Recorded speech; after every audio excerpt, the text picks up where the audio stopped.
ಅಪ್ಪ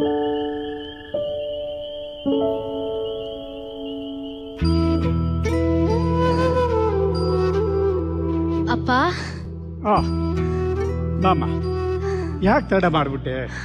ನೋಡು, ಎಲ್ಲ ತಣ್ಣಗಾಗೋಯ್ತು. ಕೂತು ನಿಧಾನ. ತಗೋ, ಊಟ ಮಾಡಿ. ಅಪ್ಪ ನಿಂದು? ನೀನು ಮಾಡಮ್ಮ ಮೊದಲು.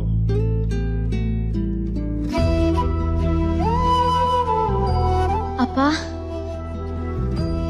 ನಿನಗೆ ನನ್ನ ಮೇಲೆ ಬೇಜಾರಿಲ್ವಾ? ಬೇಜಾರು ಯಾಕಮ್ಮ? ವಯಸ್ಸು, ಪ್ರೀತಿ ಮಾಡಿದೆ, ಆಯ್ತು. ಊಟ ಮಾಡಿ. ಅಪ್ಪ ನಂಗೆ ಊಟ ಮಾಡಿಸ್ತೀಯಾ?